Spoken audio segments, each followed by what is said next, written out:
ناظرین، یہ دور کوئی عام دور نہیں ہے، یہ فتنوں کا دور ہے۔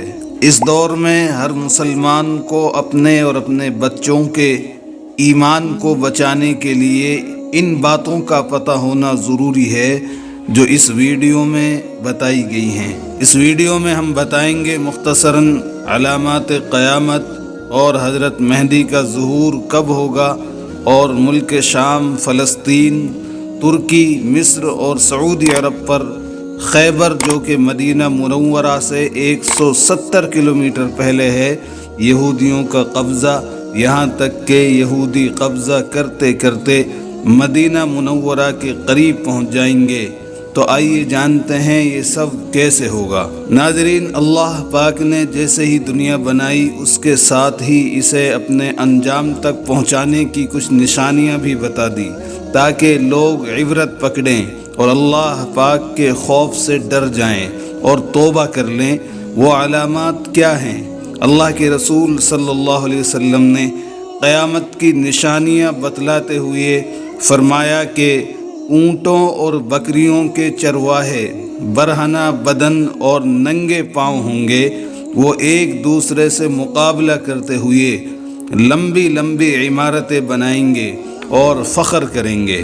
اللہ کے نبی صلی اللہ علیہ وسلم ان علامات کو اس دور میں بیان فرما رہے ہیں جب پکے مکان تو کیا، کچے گھروں پر چھت بھی کھجور کی ٹہنیوں سے ڈھکی ہوتی تھی۔ لیکن آج سعودی عرب کے شہر ریاض کو آپ دیکھ کر حیران ہوں گے۔ عمارتوں کا یہ مقابلہ آج اپنے عروج پر پہنچ گیا ہے۔ دبئی میں برج خلیفہ کی عمارت دنیا کی سب سے اونچی عمارت بن گئی، تو ساتھ ہی شہزادہ ولید بن طلال نے جدہ میں اس سے بھی بڑی عمارت بنانے کی ٹھان لی جو دھڑا دھڑ بنتی چلی جا رہی ہے۔ یعنی مقابلہ اپنی انتہا تک پہنچ چکا ہے کہ عرب دنیا کی عمارتیں سارے جہان سے اونچی ہو چکی ہیں۔ بتلانے کا مقصد صرف یہ ہے کہ رسول اللہ صلی اللہ علیہ وسلم نے جو فرمایا تھا وہ پورا ہو چکا، اور پیشین گوئی پوری ہو کر اپنے نقطۂ کمال کو پہنچ چکی ہیں۔ دوستوں، جو بڑھا ہے وہ گرے گا اور جو بنا ہے وہ اجڑے گا، اس لیے کہ ہر عروج کے بعد زوال ہے، لا زوال صرف اور صرف اللہ کی ذات ہے۔ سوال یہ پیدا ہوتا ہے کہ اس زوال کے بعد کیا ہے؟ اللہ کے رسول صلی اللہ علیہ وسلم کی ایک اور حدیث مبارک ہے کہ قیامت سے پہلے سرزمین عرب دوبارہ سرسبز ہو جائے گی۔ کون سوچ سکتا تھا کہ سرزمین عرب کا صحرا اور خشک پہاڑ کے جسے اللہ تعالیٰ نے خود حضرت ابراہیم علیہ السلام کی زبان سے بوادن غیر ذی زرع، بے آب ہو گیا وادی قرار دیا، وہ سبزے سے لہرا اٹھے گی۔ چنانچہ پوری دنیا میں گلوبل وارمنگ اور موسمیاتی تبدیلی کے نعرے بجنے لگے ہیں۔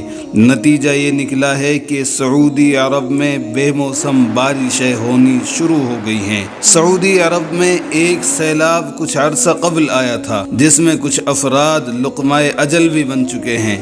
اس تبدیلی کا نتیجہ یہ نکل رہا ہے کہ عرب سرزمین جسے پہلے ہی جدید ٹیکنالوجی کے کام میں لا کر سرسبز بنانے کی کوشش کی گئی ہے، وہ قدرتی موسم کی وجہ سے بھی سرسبز بننے جا رہی ہے۔ سعودی عرب گندم میں پہلے ہی خود کفیل ہو چکا ہے، اب وہاں خشک پہاڑوں پر بارشوں کی وجہ سے سبزہ اگنا شروع ہو چکا ہے۔ بارشوں کی وجہ سے آخرکار حکومت کو ڈیم بنانا ہوں گے جس سے پانی کی نہریں نکلیں گی، ہریالی ہوگی، فصلیں لہلہائیں گی۔ تو یہ پیشین گوئی بھی اپنے تکمیلی مراحل سے گزرنے جا رہی ہے، اور جو نبی کریم صلی اللہ علیہ وسلم نے فرمایا تھا اسے ہم اپنی آنکھوں سے دیکھتے جا رہے ہیں۔ اگر احادیث پر غور کریں تو مشرق وسطیٰ کے زوال کا آغاز ملک شام سے شروع ہوا، لیکن شاید عرب حکمران یا تو یہود و نصارہ کی چال سمجھ نہ سکے یا بے رخی اختیار کی، لیکن وجہ جو بھی ہو یا نہ ہو، سرکار دو عالم صلی اللہ علیہ وسلم کی بتائی ہوئی علامات کو تو ظاہر ہونا ہی تھا۔ چنانچہ حدیث پاک میں ارشاد ہے، رسول اللہ صلی اللہ علیہ وسلم نے فرمایا، جب اہل شام تباہی و بربادی کا شکار ہو جائیں تو پھر تم میں سے کوئی خیر باقی نہ رہے گی۔ یاد رکھیں، احادیث مبارکہ کی روح سے شام اور اہل شام سے امت مسلمہ کا مستقبل وابستہ ہے۔ اگر ملک شام ایسے ہی برباد ہوتا رہا تو پوری امت مسلمہ کی بھی خیر نہیں۔ ویسے تو 90% ملک شام برباد ہو چکا ہے، اب جبکہ 5 سالہ خون ریزی میں 8 لاکھ بے گناہ بچے، بوڑھے، عورتیں شہید اور لاتعداد دوسرے ملکوں کی سرحدوں پر زندگی کی بھیک مانگتے ہوئے شہید ہو رہے ہیں، اور اتنی ہی تعداد میں لوگ زخمی اور معذور ہو چکے ہیں۔ لہٰذا ملک شام مکمل تباہی کے بعد اب نزا کی حالت میں ہے۔ اس حدیث مبارکہ کے حساب سے عرب ممالک کے سنہرے دور کے خاتمے کی اہم وجہ ملک شام کے موجودہ حالات ہیں۔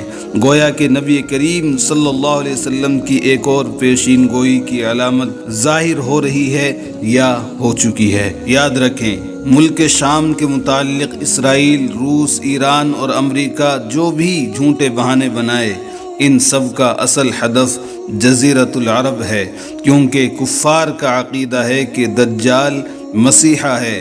اس وجہ سے یہ لوگ دجال کے انتظامات مکمل کر رہے ہیں، جس کے لیے عرب ممالک میں عدم استحکام پیدا کرنا ہے، کیونکہ ملک شام پر یہود و نصارہ قبضہ کرنا چاہتے ہیں، اور یہ ہو کر رہے گا حضرت امام مہدی سے پہلے۔ چنانچہ ابواب فتن میں ہے کہ آخری زمانے میں جب مسلمان ہر طرف سے مغلوب ہو جائیں گے، مسلسل جنگیں ہوں گی، شام میں بھی عیسائیوں کی حکومت قائم ہو جائے گی، سعودی عرب، مصر، ترکی بھی باقی نہ رہے گا، ہر جگہ کفار کے مظالم بڑھ جائیں گے، امت آپسی خانہ جنگی کا شکار رہے گی۔ عرب، خلیجی ممالک، سعودی عرب وغیرہ میں بھی مسلمانوں کی باقاعدہ پرشکوت حکومت نہیں رہے گی۔ خیبر سعودی عرب کا چھوٹا سا شہر مدینہ منورہ سے 170 کلومیٹر فاصلے پر ہے کہ قریب تک یہود و نصارہ پہنچ جائیں گے اور اس جگہ تک ان کی حکومت قائم ہو جائے گی۔ بچے کچے مسلمان مدینہ منورہ پہنچ جائیں گے، اس وقت حضرت امام مہدی مدینہ منورہ میں ہوں گے۔ دوسری طرف دریائے طبریہ یہ بھی تیزی سے خشک ہو رہا ہے، جو کہ حضرت امام مہدی کے ظہور سے قبل خشک ہوگا۔ اس لیے جب مشرق وسطیٰ کے حالات کو، خصوصاً مسلمانوں اور ساری دنیا کے حالات کو دیکھتے ہیں تو صاف نظر آتا ہے کہ دنیا ہولناکیوں کی جانب بڑھ رہی ہے۔ ابو ہریرہ رضی اللہ تعالی عنہ سے روایت ہے کہ رسول اللہ صلی اللہ علیہ وسلم نے ارشاد فرمایا، میری قوم کا ایک لشکر وقت آخر کے قریب ہند پر چڑھائی کرے گا اور اللہ پاک اس لشکر کو فتح نصیب کرے گا، یہاں تک کہ وہ ہند کے حکمرانوں کو بیڑیوں میں جکڑ کر لائیں گے۔ اللہ پاک اس لشکر کے تمام گناہ معاف فرما دے گا، پھر وہ لشکر واپس رخ کرے گا اور شام میں موجود حضرت عیسیٰ علیہ السلام کے ساتھ جا کر مل جائے گا۔ حضرت ابو ہریرہ رضی اللہ عنہ نے فرمایا، اگر میں اس وقت تک زندہ رہا تو میں اپنا سب کچھ بیچ کر اس لشکر کا حصہ بنوں گا، اور پھر جب اللہ ہمیں فتح نصیب کرے گا تو میں ابو ہریرہ جہنم کی آگ سے آزاد کہلاؤں گا۔ پھر جب میں شام پہنچوں گا تو عیسیٰ علیہ السلام کو تلاش کر کے انہیں بتاؤں گا کہ میں محمد صلی اللہ علیہ وسلم کا ساتھی رہا ہوں۔ رسول اللہ صلی اللہ علیہ وسلم نے تبسم فرمایا اور کہا، بہت مشکل ہے، بہت مشکل ہے۔ آنے والے ادوار بڑے پرفتن نظر آتے ہیں، اور اس کے متعلق بھی سرکار دو عالم صلی اللہ علیہ وسلم نے فرمایا کہ میری امت پر ایک دور ایسا آئے گا جس میں فتنے ایسے تیزی سے آئیں گے جیسے تسبیح ٹوٹ جانے سے تسبیح کے دانے زمین کی طرف آتے ہیں۔ لہٰذا اپنی نسلوں کی ابھی سے تربیت اور ایمان کی فکر فرمائیں۔